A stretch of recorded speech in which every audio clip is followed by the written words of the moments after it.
ছয়টি ভাই মিলে তার একটি মাত্র আদরের বোনকে কিভাবে খেয়ে ফেললো তা আমি প্রথম পার্টে দেখিয়েছি। তাহলে কি ছোট ভাই কি পারবে তার ভাইদের অপরাধের শাস্তি দিতে? তা নিয়ে চললো আজকের ভিডিও। হ্যালো এভরিওয়ান, আসসালামু আলাইকুম।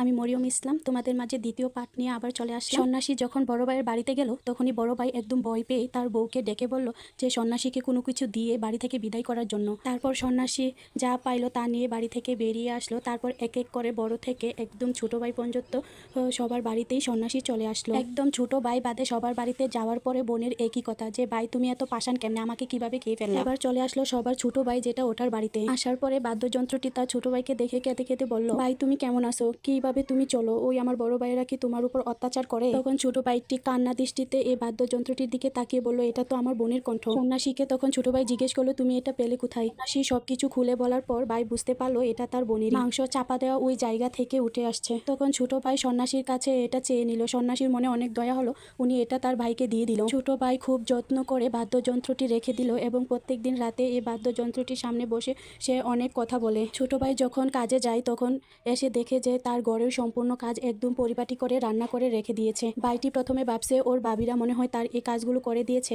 তাই ও ওর ভাবিদেরকে জিজ্ঞেস করতে গেলে ওরা বলে, আমাদের সংসারের কাজই করে সময় পাই না, তোমার কাজ কখন করে দেব। তারপর ছোট ভাই একদিন লুকিয়ে থাকে যে কে তার ঘরের কাজ করে দেয় এটা দেখার জন্য। তখনই দেখে তার বোন ওই বাদ্যযন্ত্রটির থেকে বের হয়ে তার ঘরের সব কাজ করে দিয়ে গেছে। কাজ করা শেষ হয়ে গেলে তারপর ওই বাদ্যযন্ত্রের ভিতর আবার ঢুকে পড়ে। তারপর ছোট ভাইয়ের কিছু বোঝার বাকি ছিল না। এ বিষয়ে তার বড় ভাবির সাথে ও কথা বলল। তার ভাবি তাকে বলল, তুমি এই বাদ্যযন্ত্রটি আগুন দিয়ে পুড়িয়ে দাও এবং এটার মধ্যে পানি দিয়ে দাও, তাহলে তোমার বোনের আত্মা শান্তি পাবে। ছোট ভাইটিও তার ভাবির কথা মতে যখন তার বোন বাদ্যযন্ত্র থেকে বেরিয়ে কাজ করতেছে তখন পিছন দিয়ে আগুন লাগিয়ে এটার মধ্যে পানি দিয়ে দিয়েছে। যে মাত্র পানি দিল সাথে সাথে তার বোন আগের রূপে ফিরে আসছে।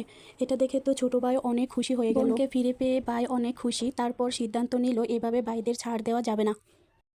তারপর ছোট ভাইটি বোনের সাথে মিলে গ্রামের সকল মানুষকে জমিয়ে নিল। গ্রামের সবাই একত্রিত হওয়ার পর বলল যে আপনারা যে ভাবছেন আমার বোন 2 বছর আগে মারা গেছে, আমার বোন মারা যায়নি। আমার বোনকে আমার 6 ভাই মিলে কেটে তার মাংস রান্না করে খেয়ে ফেলছে। এসব কথা বলতে বলতে ছোট ভাই আর বোন কান্নায় একদম ভেঙে পড়লো। এই ঘটনা শুনে গ্রামের মানুষও কান্না করে অবাক দৃষ্টিতে বড় ভাইদের দিকে তাকিয়ে রইল। গ্রামের সকল মানুষ কান্না করতে করতে একদম ভেঙে পড়লো। তারপর সবাই মিলে সিদ্ধান্ত নিল তাদেরকে এই গ্রামে জায়গা দেওয়া যাবে না। তারপর সকলে মিলে 6 ভাইকে মারধর করে এই গ্রাম থেকে বের করে দেওয়া হলো। 6 ভাই গ্রামের সবার হাতে পায়ে ধরে মাফ চাইলো, কোনো ক্ষমা নেই, তোমার কোনো ক্ষমা নেই, তোমরা এই গ্রাম থেকে বের হয়ে যাও, সকলের একই কথা। তারপর তারা বাধ্য হয়ে গ্রাম থেকে পালিয়ে গেল। ছোট ভাই আর তার বোন তাদের ভাইদেরকে শাস্তি দিয়ে তারা অনেক খুশি হয়েছে। আর অন্যদিকে 6 ভাইয়ের বউ যখন জানতে পারলো তাদের স্বামীদের এই জঘন্য কাজ, তখন তারাও একটা সিদ্ধান্ত নিয়ে নিল। বাকি 6 জন সিদ্ধান্ত নিল যে তারা তাদের স্বামীকে ছেড়ে চলে যাবে। যেমন বাবা তেমন কাজ। তারা চলে গেল তাদের বাবার বাড়িতে।